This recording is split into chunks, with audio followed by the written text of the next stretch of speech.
नमस्कार प्यारे शिक्षकों, आप सभी का हमारे इस यूट्यूब चैनल पर बहुत बहुत स्वागत है। एंड फाइनली हम आपको बहुत बड़ी खुशखबरी देने जा रहे हैं।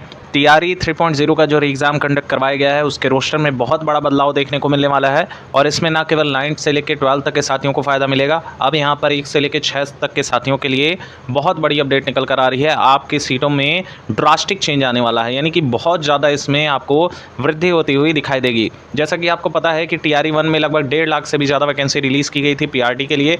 उसके बाद वहाँ पे सिर्फ 94 से लेकर 96 हज़ार भर्ती ऐड हुई थी और जितनी भी सीट बची हुई थी वो सब टीआरई 2 में ऐड करने की कोशिश की गई थी। हालांकि उनने पद रिक्त रह गए और दोबारा से यहाँ टीआरई 2 में जब एग्ज़ाम कंडक्ट करवाए गए तो भी बहुत से सीट यहाँ पर रिक्त रह गए थे। अब यहाँ पर टीआरई 3 में सारा मामला साफ होता हुआ दिखाई दे रहा है। हालांकि जितना देर आप लोगों का हो रहा है उतना ज़्यादा फायदा होगा आपको, और इसमें किसी भी तरह की धांधली अब आपको देखने को नहीं मिलेगी। तो यहाँ पर इनिशियली तौर पर बहुत बड़ी खबर है जिसको हम प्रूफ के साथ आपको दिखाने वाले हैं। और इसमें सभी की सीटें इंक्रीज होंगी, ना केवल महिलाओं की, अभी तो यहाँ पर जो पुरुष अभ्यर्थी हैं उनके भी सीटों में बहुत ज़्यादा वृद्धि देखने को मिलेगी। और इससे केवल आपका ना केवल सिर्फ कट ऑफ प्रभावित होगा बल्कि सीटों की संख्या बढ़ने से कम नंबर वाले भी यहाँ पर सिलेक्शन ले जाएंगे। यहाँ पर हम साफ कर रहे हैं कि इसमें 1 से 12 तक के सभी के लिए बहुत बड़ी गुड न्यूज़ है। तो पूरे वीडियो को लास्ट तक देखिएगा। चैनल पर पहली बार विजिट कर रहे हैं तो सब्सक्राइब करना ना भूलिएगा। ऐसी लेटेस्ट अपडेट खुशखबरी के साथ हम आपको देते रहते हैं। अब यहाँ पर हम बात करने वाले हैं पीआरटी से लेके जूनियर, टीजीटी एंड पीजीटी की, और सभी वर्ग की हम बात करने वाले हैं। और इसी के साथ ही साथ जितनी भी कैटेगरी हम उनसे सभी पर चर्चा करने वाले हैं कि अब आपकी क्या कट ऑफ देखने को मिलेगी, किस वर्ग में कितना अब आपका कट ऑफ जाएगा। अब यहाँ पर देखिएगा, ये वाला न्यूज़ तो लगभग सभी लोग जान रहे होंगे, लेकिन इसका निष्कर्ष क्या है ये आपको हम समझाना चाहते हैं। देखिए यहाँ पर देखिए, तो बैकलॉग जोड़ते हुए होगी शिक्षक पदों की गणना, और यहाँ से 11 से 12वीं तक के शिक्षकों के रिक्त रह गए पदों को तीसरे चरण में जोड़ने की बात कर रही है आयोग। और यहाँ पर देखिएगा, ये कल के डेट में यानी 19 तारीख के डेट में, रक्षाबंधन के डेट में यहाँ पर ये नोटिस देर रात को जारी किया गया था। और यहाँ साफ किया गया था कि माध्यमिक 9 से 10 एवं उच्च माध्यमिक 11 से 12 विद्यालयों में स्थानीय निकायों के शिक्षकों द्वारा बिहार लोक सेवा आयोग के विज्ञापन संख्या, जो आपका टीआरई 1 है एंड टीआरई 2 है, की नियुक्ति के पश्चात उत्पन्न रिक्तियों के साथ टीआरई 1 टीआरई 2 के तहत रिक्त विद्यालय अध्यापकों की संख्या को जोड़ते हुए बैकलॉग की गणना कर टीआरई 3 हेतु आरक्षण समाशोधन कराने के संबंध में। तो यहाँ आप निश्चिंत रहिएगा। तो एक बार आप लोग का न्यूज़ आया था 31 जुलाई को कि सिर्फ महिलाओं का उसमें बैकलॉग सीट ऐड किया जाएगा 1 से लेकर 6 तक, लेकिन वहाँ पर गलत तरीके से उन्होंने रिप्रेजेंट किया था। हम आपको बताएं तो कई सारे यूट्यूबर सिर्फ यही कह रहे थे कि महिलाओं के लिए ही बैकलॉग सीट यहाँ पर आरक्षित की जाएगी और सिर्फ महिलाओं की सीटों में वृद्धि होगी। बल्कि हम इस वीडियो में आपको साफ करने वाले हैं कि 1 से लेकर 8 वर्ग तक जितने भी आपके सीट हैं उसमें सभी वर्ग का यहाँ पर इंक्रीमेंट देखने को मिलने वाला है। अब यहाँ पर देखें तो इसमें साफ किया गया है, और इसी के साथ ही साथ जल्द ही ये भी स्वीकार करने की बात आयोग में चल रही है, 1 रिजल्ट 1 कैंडिडेट की। जी हाँ दोस्तों, इतने बड़े लेवल पर ये मांग छिड़ चुकी है कि अब सरकार लगभग ऐसा देखने को मिल रहा है कि संज्ञान ले रही है, इस पर भी बात कर रही है। विपक्ष के नेता भी इस पर सवाल उठाने लगे हैं और इसी के साथ ही साथ सरकार पर अब दबाव बन रहा है। तो 1 कैंडिडेट 1 रिजल्ट की भी बात लगभग सच होती हुई आपको दिखाई दे सकती है जल्द ही। और इसी के साथ ही साथ आप यहाँ पर भी देख पा रहे हैं, अतः आप सभी को निर्देश दिया जाता है कि माध्यमिक 9 से 10 एवं उच्च माध्यमिक 11 से 12 विद्यालयों में स्थानीय निकाय के शिक्षकों द्वारा बिहार लोक सेवा आयोग के विज्ञापन संख्या फला में एवं विज्ञापन संख्या द्वितीय टीआरई 2 के तहत नियुक्त होने के पश्चात उत्पन्न रिक्ति, जिसे मंत्रिपरिषद के द्वारा विद्यालय अध्यापक के पद हेतु प्रत्यार्पित किया जा चुका है, उसमें जो रिक्तियां हैं वो नए रोस्टर तैयार करके यहाँ टीआरई 3 में आरक्षण को संशोधन कर जिलाधिकारी को 3 दिनों के भीतर यानी 19, 20 और 21 यानी आपको 22 तारीख को सब कुछ क्लियरेंस इस पर मिल जाएगा। और तो और हम आपको बताने रिजल्ट के रिगार्डिंग में यहाँ पर क्लियरेंस बीपीएससी को मिल चुका है। अब एक चीज़ समझने वाली है, ये जो नोटिस जारी हुआ है यहाँ पर साफ लिखा हुआ है कि यहाँ पर 9 to 10th के लिए है और 11 to 12th के लिए है। आप देख पा रहे हैं 19 तारीख के डेट में, लेकिन सेम यही नोटिस जो है, और ये आपका रोस्टर है, इस तरह का रोस्टर दिया गया है और इसमें 9 खंड बनाए गए हैं, लेकिन इसमें ज़्यादा विषय भी हैं जिसको इसमें ऐड किया जाएगा। इसमें कहीं भी ये नहीं लिखा है। देखिए यहाँ पर एक चीज़ तो है कि इसमें पूर्व के रोस्टर, इसमें यूआर कैटेगरी का कहीं भी रोस्टर को क्लियरेंस करने की बात नहीं कही गई है। लेकिन यहाँ पर आप देखिए, यहाँ पे जब कुल रिक्तियाँ बैकलॉग रिक्त में चालू रोस्टर में अनुमान पद यहाँ पर जो ऐड किया जा रहा है, इसमें यूआर कैटेगरी को दिखाया जा रहा है। ठीक है, यहाँ आप सब कुछ साफ कर लीजिएगा। देखिए थोड़ा सा तिरछा है, इसको सही से अगर हम समझें तो यहाँ पे साफ किया गया है। देखिए यहाँ मैक्सिमम जो है बैकलॉग रिक्तियों को ऐड किया जा रहा है और चालू रोस्टर में अनुमान हम बोल रहे हैं, आप समझिएगा। यहाँ पे चालू रोस्टर में अनुमान्य पद यानी जितना अनुमान्य पद है चालू रोस्टर में जो अभी आपका रिलीज़ किया गया था, और बैकलॉग रिक्तियाँ, और फिर इसको समअप करके यहाँ देखिए कुल रिक्ति पद, बैकलॉग रिक्ति प्लस चालू, यानी ये दोनों जो पद खाली रह जाएगा, ये वाला बैकलॉग रिक्तियाँ और चालू रोस्टर, इन दोनों को ऐड करके यहाँ पर कुल रिक्तियों को ऐड किया जाएगा। ठीक है। और यहाँ पर कई लोग कह रहे हैं जनरल का नहीं सीट है, इसमें जनरल का भी आप देखिए 24वें नंबर पे कुल रिक्तियों को में यूआर कैटेगरी का भी ऐड होगा। तो ऐसा नहीं है सिर्फ अदर कैटेगरी को ही फायदा होगा, यूआर में भी आपको संशोधन देखने को मिलेगा। और यहाँ पर भी देखिएगा समान प्रशासन विभाग के संकल्प संख्या, ये पूरा संख्या वगैरह दिया, और 35% की दर से क्षैतिज आरक्षित पद में कुल रिक्तियों में ये महिलाओं का दे रखा है। ठीक है, महिलाओं का यूआर सीट, ये पूरा जो कोटा है ये महिलाओं का है। इधर वाला पुरुष और महिला दोनों वर्ग को ऐड किया गया है। और यहाँ पे भी आप देखेंगे तो ये जो है हमारे दिव्यांगजनों का रोस्टर यहाँ पर देखने को मिलेगा। तो आई होप सो ये चीज़ आप समझ रहे होंगे, क्योंकि कई लोग कह रहे हैं कि ये वाला जो है बैकलॉग सीट में इसमें यूआर पदों का नहीं देखा जा रहा है, चालू रोस्टर में यूआर नहीं लिखा है। तो यहाँ पे कैसे जो है यहाँ पर देखिए, यहाँ पे भी चालू रोस्टर में यूआर पद को देखा जा रहा है और बैकलॉग रिक्तियों में भी यूआर का पद खाली होगा। तो उसको ऐसा नहीं है कि बाकी कैटेगरी में डिवाइड कर दिया जाएगा। संवैधानिक निकाय के रूप में यहाँ पर यूआर कैटेगरी में भी विषयवार हेतु रिक्तियों को ऐड करेगी सरकार। अब यहाँ पर देखिएगा सेम यही नोटिस हमें 31 जो है जुलाई को देखने को मिला था। तीसरे चरण में प्रारंभिक विद्यालयों में ज़्यादा महिलाएं बनेंगी अध्यापक। यहाँ पर इस तरह की हेडिंग देके काफ़ी लोग कंफ्यूज हो गए थे कि सिर्फ महिलाओं के लिए बैकलॉग सीट आरक्षित की गई है, लेकिन इस वीडियो में हम आपको साफ करने देखिए कुछ ऐसी चीज़ें होती हैं जो वास्तव में सिर्फ हेडिंग देख के आप समझना चाहते हैं और वास्तव में उसके अंदर सारी चीज़ें छुपी होती हैं। आप यहाँ पर देखिएगा तो लास्ट में जो लाइनें लिखी हैं, आने वाली महिलाओं को शामिल करें, तो एक से लेके 5वीं एवं 6वीं से लेके 8वीं कक्षा में विद्यालय अध्यापक के पदों पर नियुक्ति होने वाली महिलाओं का प्रतिशत 50% से पार होगा। क्यों होगा अब आगे समझिएगा।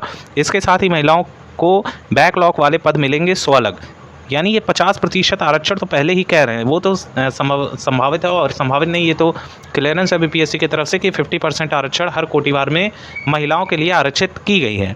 और इसी के साथ ही साथ बैकलॉग सीट जो लगभग 30,000 के अप्रॉक्स देखने को मिल रही है 1 से लेकर 8वीं तक, उसमें भी जो महिला वर्ग में हैं उनको जो है यहाँ पर सीट ऐड किया जाएगा उसका।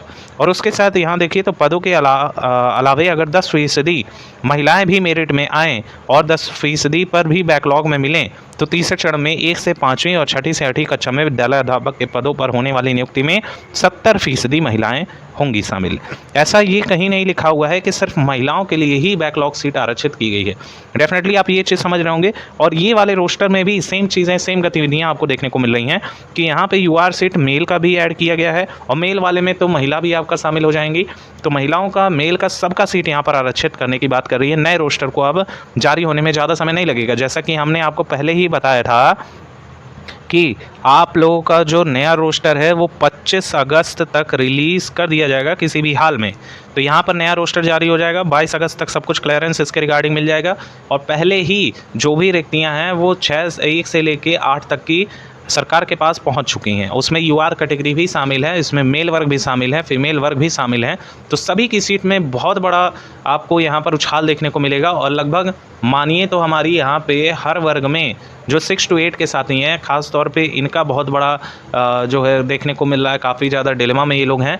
तो इनके हम साफ करते हैं हर वर्ग में जो आपकी, एक तो सबसे पहले 40% आरक्षण के मामला वाला जो क्लियरेंस मिल चुका है यहाँ पे सरकार को, 40% यूआर सीट, इसमें मेल और फीमेल दोनों फाइट करेंगी और अदर कैटेगरी भी फाइट करेगी। यानी 40% जो सीटें हैं वो ओपन सीटें हैं, उसमें कोई भी फाइट करेगा। तो यहाँ पर इसका आरक्षण फिक्स हो चुका है, यानी कि जो भी आपके कैटेगरी हैं जो पुराने रोस्टर में, उसमें 40% की वृद्धि अब आपको देखने को मिलेगी। इसी के साथ ही साथ आपको बैकलॉग सीट में लगभग 30,000 जो पद हैं उसमें पीआरटी के सबसे ज़्यादा पद खाली हैं, क्योंकि टीआरई 1 में पीआरटी के ही ज़्यादातर पद खाली थे, जिसको टीआरई 2 में भरने की कोशिश की गई थी लेकिन पूर्ति हुई नहीं थी। तो सबसे ज़्यादा सीटें पीआरटी में हैं। उसके बाद 6 to 8 में लगभग हर वर्ग में यहाँ पे 200 से लेके 300 सीटें अब बढ़ेंगी। जी हाँ दोस्तों, कि जैसे इसमें हो गया एसएसटी वर्ग हो गया, गणित वर्ग हो गया, अंग्रेजी वर्ग हो गया, हिंदी हो गया, संस्कृत, उर्दू, सभी वर्ग में लगभग 200 से 300 अतिरिक्त पद जोड़े जाएंगे। अभी तो ये हमने आपको आंकड़ा भी दिखाया था कि अगर 40% के अकॉर्डिंग कितना जो है आपके वर्ग में कितना सीटें आप देखने को मिलेंगी, तो हमने निकाला था लगभग सभी के पोस्ट में 300 पद की वृद्धि होगी 6 to 8 वर्ग में। प्लस यहाँ पे 200 और ऐड कर लीजिएगा, यानी आप 500 प्लस पद आपको एक्स्ट्रा ऐड होते हुए दिखाई देंगे। वहीं हम पीआरटी की बात करें तो पीआरटी में 1,500 प्लस सीटें अभी तक ऐड हो रही थी 40% आरक्षण को लेके। अब ये सीटें लगभग जो है 3,000 प्लस पहुंच जाएंगी। जी हाँ दोस्तों, 3,000 से भी ज़्यादा पद अब इसमें ऐड कर लिए जाएंगे और इसमें यूआर मेल और यूआर फीमेल भी शामिल होंगी। होप सो इतना तो आप समझ चुके होंगे। और यहाँ पर जो अब कट ऑफ का आंकड़ा जो बताया जा रहा था, जो भी बता रहा था, जितना भी 90-95, उसमें अब 10 नंबर का फासला देखने को मिलेगा। जी हाँ दोस्तों, सीटों की संख्या बहुत ज़्यादा बढ़ने वाली है। लगभग यहाँ 1,20,000 के अप्रॉक्स आपकी सीटें TRE 3 में आप देखने को मिलेंगी। नए रोस्टर में पहली बार यहाँ पे बिहार में बवाल मचने वाला है। जिस तरह का यहाँ पे संशोधन हो रहा है वास्तव में आपके लिए रामबाण साबित हो जाएगा। एक तो सबसे पहली बात, यहाँ पर बीपीएससी ने जिस तरह का एग्ज़ाम कंडक्ट करवाया है वास्तव में एक सैल्यूट देना बनता है और निश्चित तौर पे बीपीएससी ने बहुत अच्छा कार्य किया है। हालांकि पिछले बार यहाँ पर जो भी रिक्तियाँ दी गई थी, अगर उस पर आपकी भर्ती होती तो निश्चित तौर पे कट ऑफ बहुत ज़्यादा हाई जाती। जी हाँ दोस्तों, अगर उस पद से लेके अगर देखें उस तरह के रोस्टर को तो काफ़ी कम सीटें दी गई थी और 65% आरक्षण लागू करके दिया गया था, तो लगभग सभी वर्ग में काफ़ी ज़्यादा आपको कट ऑफ देखने को मिलती। लेकिन अच्छा ही हुआ कि आप लोगों का वहाँ पे नकल हो गया था, जिसकी वजह से यहाँ सरकार दबाव में आई और उसको खारिज कर दिया। और अब देखिए आपको उसका परिणाम देखने को मिल रहा है। कहीं ना कहीं ये बात सच हो रही है कि जो भी कुछ होता है भले के लिए होता है। और जितना लेट हो रहा है आपके रिजल्ट में, देखिए अभी तक तो बात चल रही है 31 अगस्त तक, और 31 अगस्त तक बीपीएससी यहाँ पर सक्षम है आपके रिज़ल्ट को देने के लिए। 26 अगस्त को आपका आंसर की रिलीज़ हो जाएगा और उसी के बेसिस पे यहाँ पर सारी ओएमआर शीट काउंटिंग स्टार्ट हो जाएगी। और पहले ही ओएमआर शीट अपलोड की जा चुकी है 21 अगस्त के डेट में, यानी कल के डेट में आप लोगों का रेस्पॉन्स शीट भी देखने को मिलेगा, क्योंकि उसको हटा दिया गया था। कुछ लोगों में एस्ट्रिक साइन ज़्यादा देखने को मिल रहा था, बल्कि उनका ओएमआर शीट रिस्पॉन्सेस सही थे, जिसकी वजह से इसको हटा दिया गया और 21 अगस्त के रात में अब आपको देखने को मिलेगा। तो यहाँ पे सबसे पहले तो एक बात बता दें हम आपको, सभी का नंबर काउंट हो चुका है। अब दोबारा जब ये अपलोड किया जाएगा तो उसको थोड़ा सा संशोधित किया जाएगा, क्योंकि जब भी मशीन रीड करता है तो वो आपके नंबर को भी साथ में लेके रीड करता है, तभी तो वो काउंट करता है। तभी आप देख पाते हैं कि आपने कौन सा ऑप्शन टिक किया था और मशीन ने उसमें क्या रीड किया है। अब जब आंसर की उस पर अपडेट की जाएगी कंप्यूटर में, तो उसके साथ ही साथ आप लोगों के नंबर भी शो करने लगेंगे कि कितना नंबर आप लोगों का है। तो पहले ही एक बार स्कैनिंग चल चुकी है और 21 तारीख के डेट से दोबारा से स्कैनिंग स्टार्ट हो जाएगी। और जैसे ही आंसर की अपडेट होगा तुरंत वो लोग कंप्यूटर में आंसर की अपडेट करेंगे और उसी के रिगार्डिंग चेक करेंगे कि कितना किसका नंबर आ रहा है। आरक्षण भी आप लोगों का 25 अगस्त तक साफ हो जाएगा और यहाँ पे 31 अगस्त में बीपीएससी बिल्कुल सक्षम है, क्लियरेंस भी मिल चुका है, कोई भी दबाव नहीं है बीपीएससी की तरफ से। तो यहाँ 50% आरक्षण लेके यहाँ पर बैकलॉग सीट ऐड करते हुए ज़बरदस्त यहाँ पर रिजल्ट बीपीएससी जारी करने वाला है। डेफिनेटली यहाँ पर कट ऑफ की संख्या काफ़ी ज़्यादा कम हो जाएगी, तो आप सभी लोग खुश हो जाइए, क्योंकि जिनके कम नंबर भी आ रहे हैं वो भी यहाँ पर फाइट ले जाएंगे। Thank you so much for watching, keep updated, stay tuned, और ऐसे ही खुशखबरी पाने के लिए चैनल सब्सक्राइब जरूर करिएगा।